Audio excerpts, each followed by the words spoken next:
Let's do this. Don't let me down. Oh, there we go. There we go. Hey everyone, it's another wet and soggy day, and I'm headed back into the woods. Try my hand at the flint and steel fire making. I gave it a shot last time I was out in a previous video, and I had to cheat a little bit and use dryer lint to get it going, which worked really well. I'm pretty determined this time to do it with just a little tinder bundle. So I added a better flint and steel setup to my little kit. Last one I had broke, and it was just kind of a little pocket-sized one anyways. This is a better looking one. Hopefully it's a little easier to use. But I guess we'll find out soon.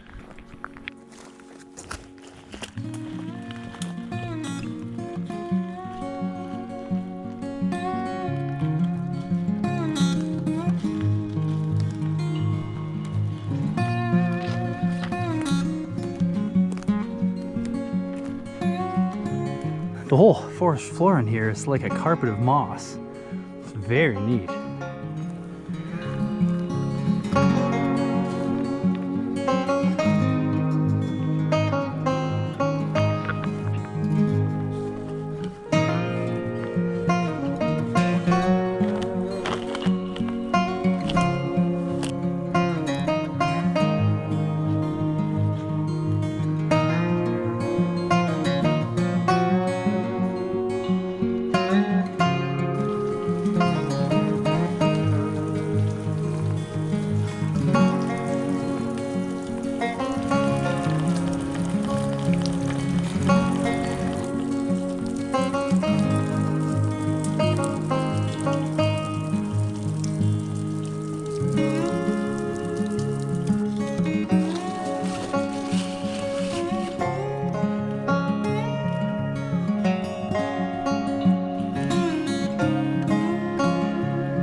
This looks like a great spot.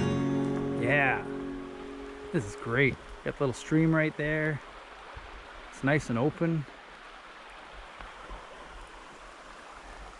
Have one of these nice old cedar stumps that's full of good firewood right beside us. Let's make a little camp here.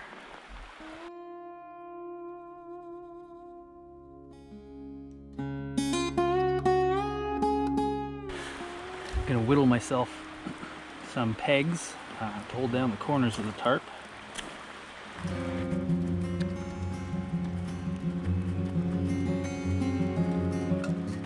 4 quick tarp pegs ready to go.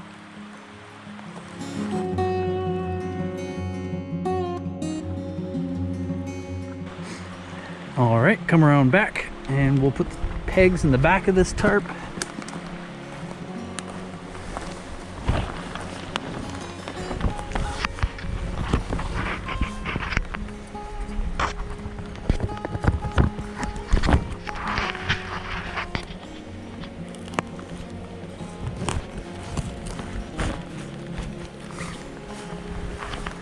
The other corner.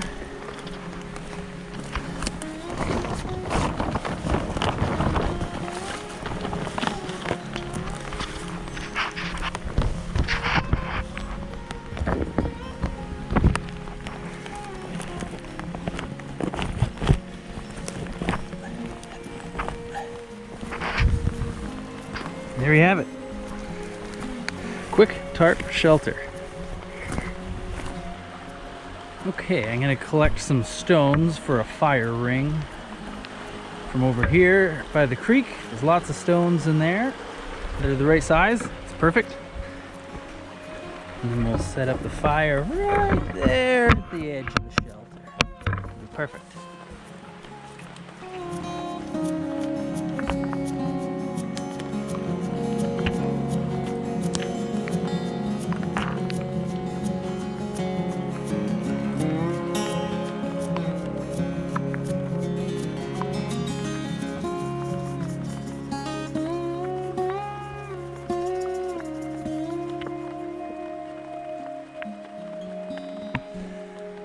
All right, our fire pit is ready.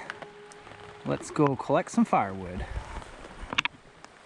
So if you didn't see my last video on making a fire in the woods, I talked about how these old cedar stumps in this part of the Pacific Northwest are really dry on the inside. They're kind of green and slimy looking on the outside, but they're full of good dry firewood. And the same thing goes for any cedar log that's down on the ground.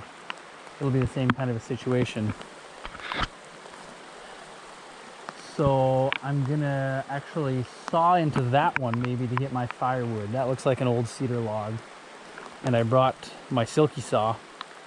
So maybe I'll saw into it a bit and then use the axe to hack out some slices of firewood. We'll see how that works. Here she is, the silky saw.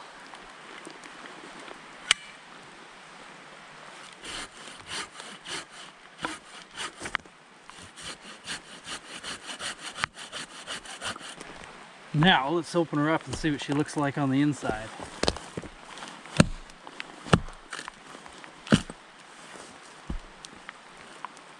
As I suspected, very dry. Very excellent firewood.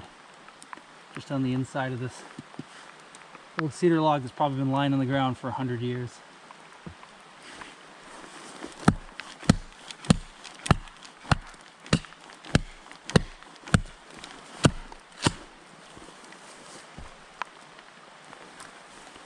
There you go. Big chunk, perfect dry firewood. If you cut it up this way too, you can get nice cedar shakes out of it. They're actually pretty dimensional, and you can build something out of it. Maybe in another video I'll cut some cedar shakes and make a little roof or some kind of a little structure.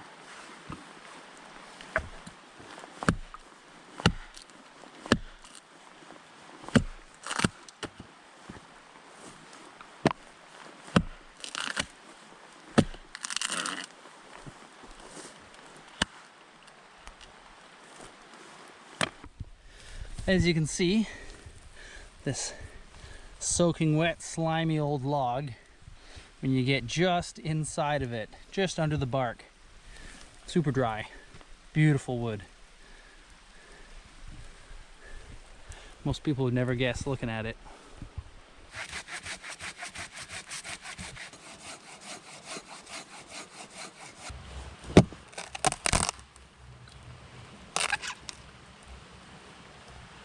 Oh,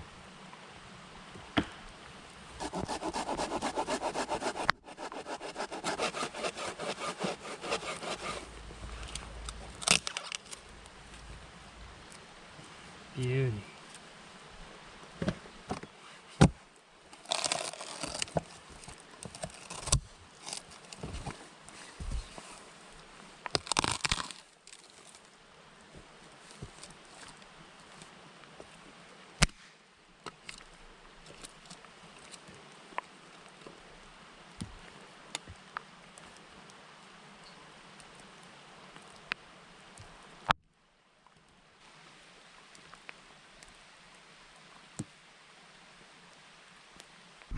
As you can see now, I have a great pile of dry firewood. That should be enough to get us started and last a while. So let's get out the old flint and steel and see if we can make it work this time. So here's the flint and steel from the last video that broke. I'll put a link in the description to that video if you want to watch that one. There's the new flint and steel that I bought. You can see it's quite a bit burlier and bigger. That one's not going to snap on me, and that rod has a lot more length, so it'll be a lot easier to work with. I have high hopes, so let's see if I can do it. There's the wood grater from the last video. So you just grate it on a nice chunk of wood. I'm going to use this one.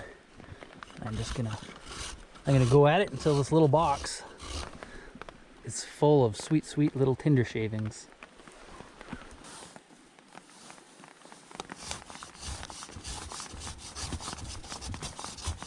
It really doesn't take very long to fill this little box. you know, 30 seconds and it's just full. So last time I tried to make the fire using just one bundle of tinder, one box full. I think I'm going to be a little smarter this time, and I'm going to grate a few more of these boxes so I have a bigger tinder pile to shoot my sparks into. That should help me out.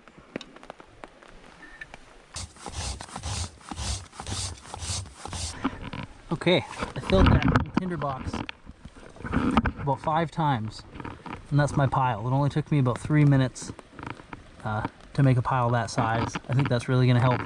Now I'm going to take the axe, maybe my knife, and whittle down a little pile of kindling. That's kind of the next size up you need to make a fire.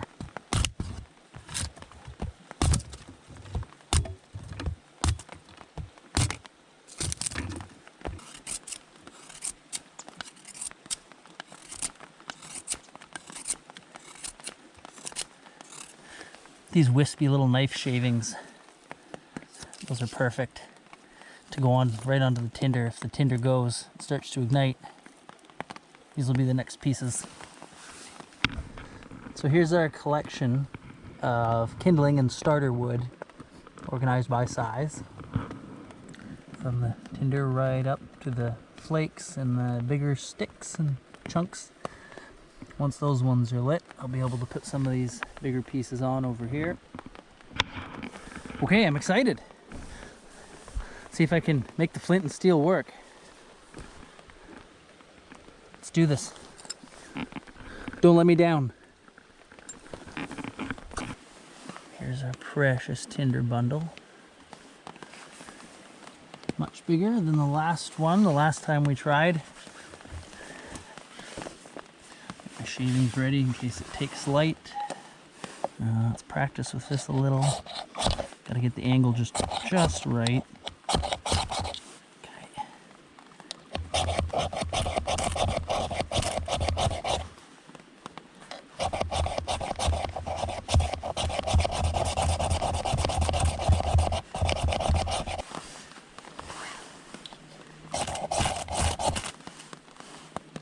Oh,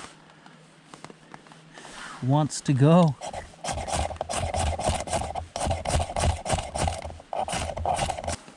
You guys see it wanting to go? Some of those sparks hang around for just a couple seconds. Just used the cloth to make a little handle for the striker because it's actually pretty uncomfortable to hold on to. Wouldn't take very long before I started getting blisters or cutting into my skin.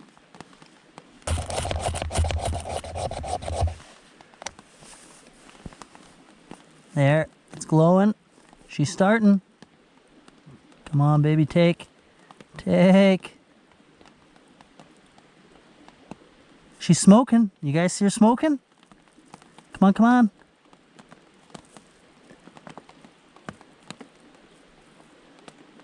So close.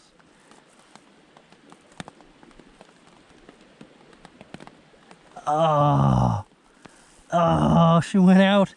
You can see the little burnt spot in there where she was going for a few seconds.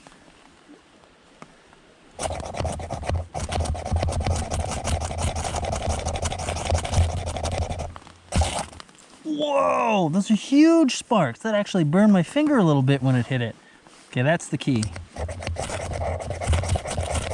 Really push into it hard.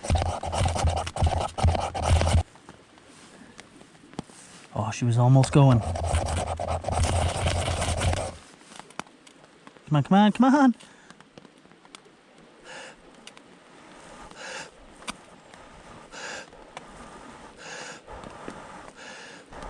Oh, we almost had it.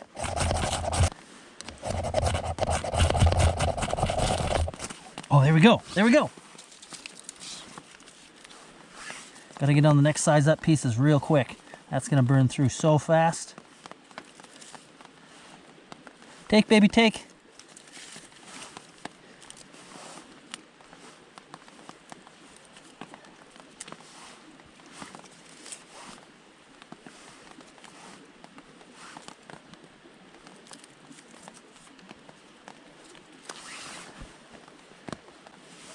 We did it! We did it! The Flint and steel fire is alive. Oh, baby, is she ever. Look at her go.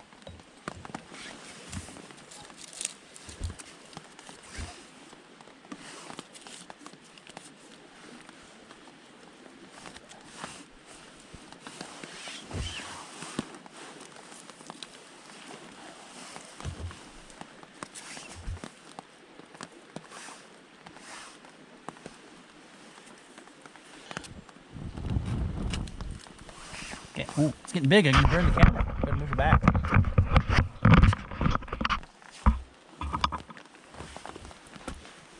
Oh, I got to move back.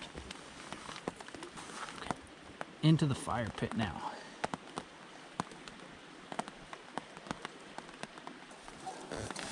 I'm going to start putting on my slightly bigger pieces.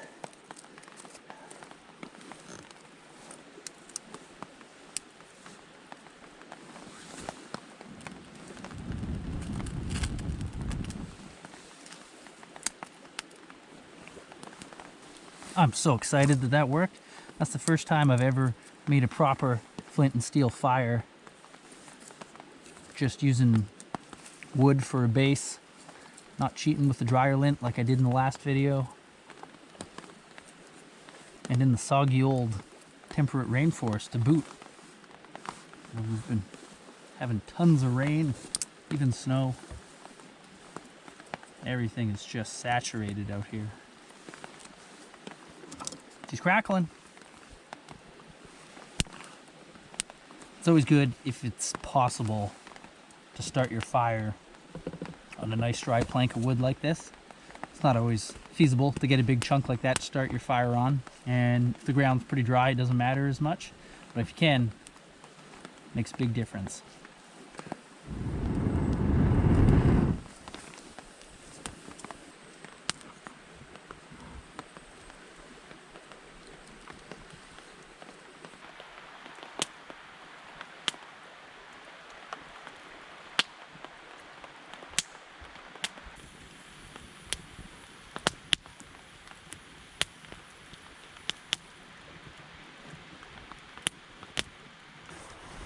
All right, we got the fire burned down to a nice little coal bed now. It's nice and hot, flames aren't too big. It's a good time to cook my lunch. I brought some homemade turkey soup, thanks to the good wife. I'm pretty hungry, looking forward to the turkey soup. So let's get it in the pot and we'll get it on the fire.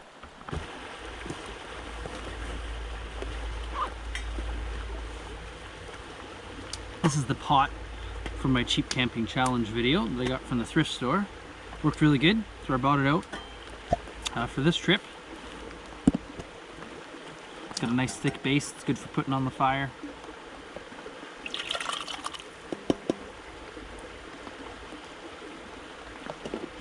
In goes the turkey soup. Okay, let's go put it on the fire.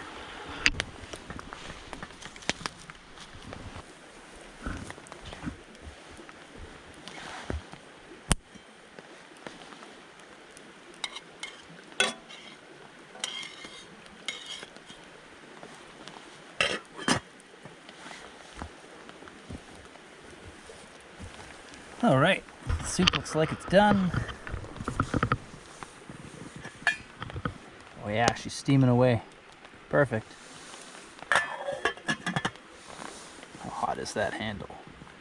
Oh, not even hot. Perfect.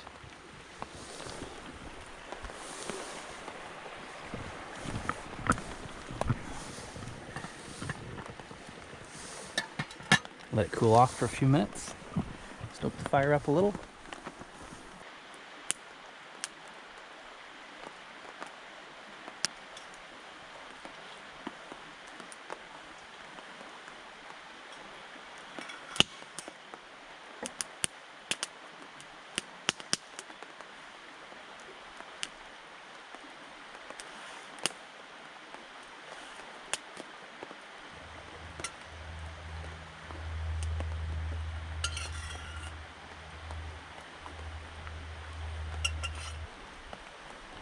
Well, that was a great afternoon. I'm really happy that I got a fire going with flint and steel. Pretty excited about that. Had a great lunch. Pretty relaxing. Unfortunately though, it's time to pack it up and hike back out. So thanks for joining, and hopefully I'll see you again on the next one.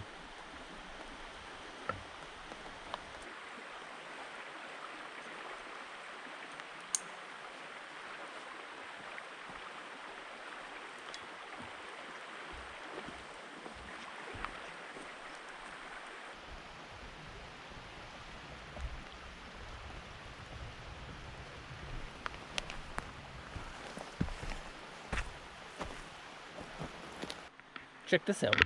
This tree is growing right on top of this old growth cedar stump. It just made a perch on top. That's a huge tree. And its roots just wrap along the bottom of the stump. It's crazy that it can stay up there, that stump supports it. Wild.